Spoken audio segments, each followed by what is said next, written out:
Antara panorama yang cukup indah dan cukup menakjubkan ialah panorama yang terdapat pada gunung.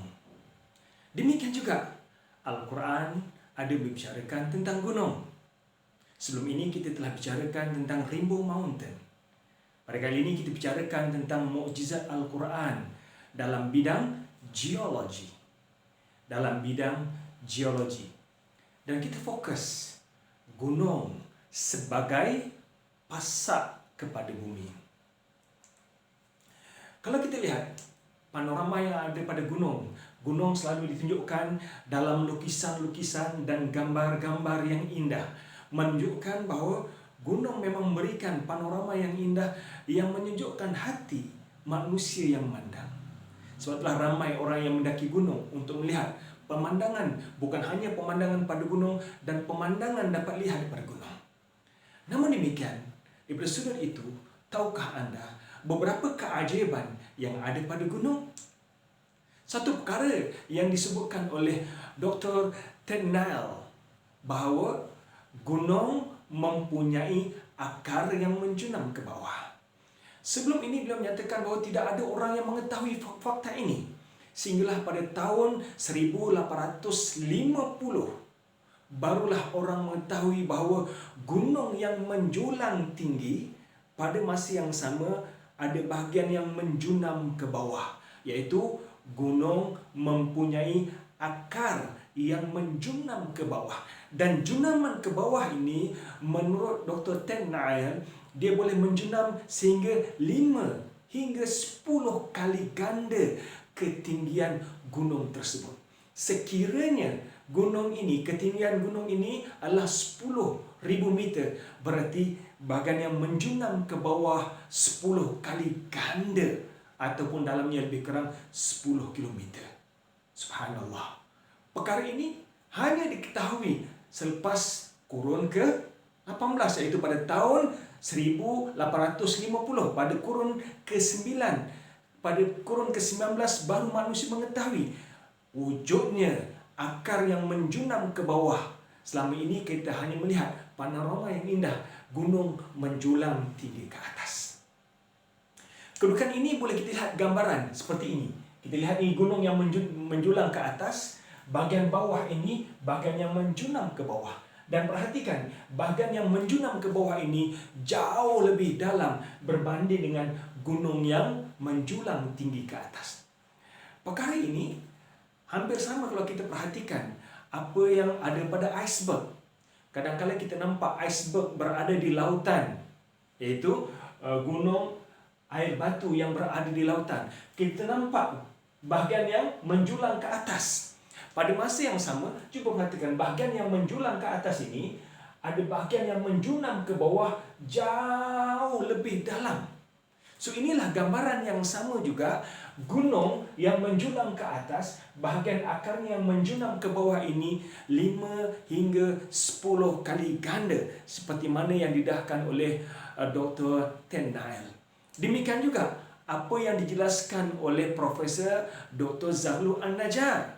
Beliau menjelaskan bahawa beliau adalah merupakan seorang ahli geologi pada Mesir, mendapat PhD dalam bidang geologi. Dan beliau menjelaskan bahawa gunung yang menjulang tinggi ke atas ada bahagian yang menjunam ke bawah sebagai pasak.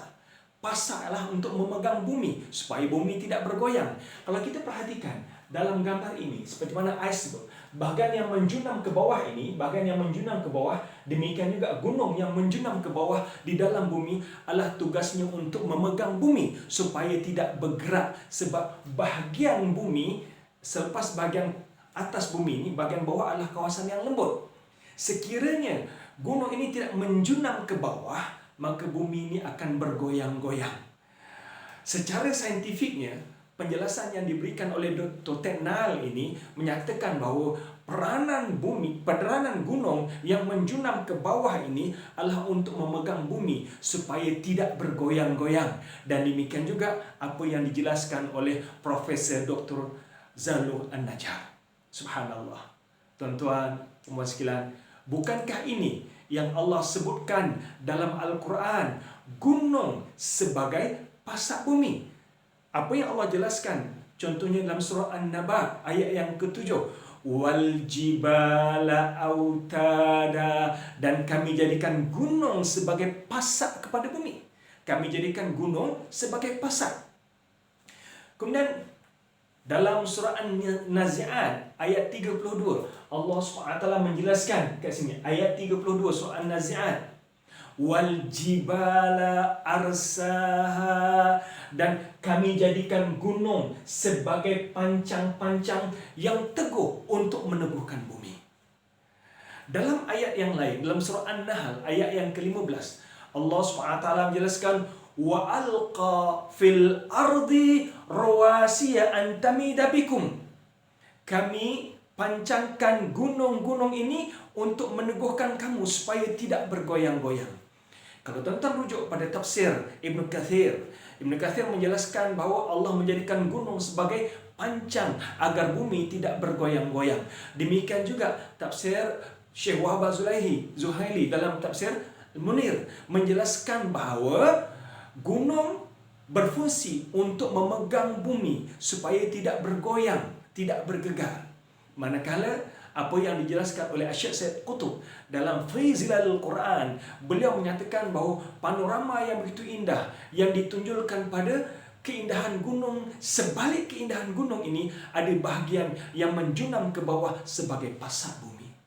Tuan-tuan dan sekalian, kita tahu di Mekah dan Madinah tidak ada gunung-gunung yang tinggi. Dan demikian juga zaman Nabi Muhammad SAW tidak ada siapa yang mengetahui bahawa bahagian gunung yang menjulang ke atas ni ada bahagian yang menjunam jauh ke bawah sebagai pasak bumi. Bagaimanakah Nabi Muhammad SAW dapat menjelaskan secara detail dalam Al-Quran bahawa gunung ada bahagian yang menjunam ke bawah sebagai pasak bumi, sebagai pancang bumi untuk memastikan bumi ini tidak bergegar? Bukankah ini bukti bahawa Al-Quran merupakan wahyu yang Allah turunkan kepada Nabi Muhammad SAW, memberitahu kepada Nabi Muhammad daripada ilmu Allah SWT yang maha luas, yang tiada batasannya.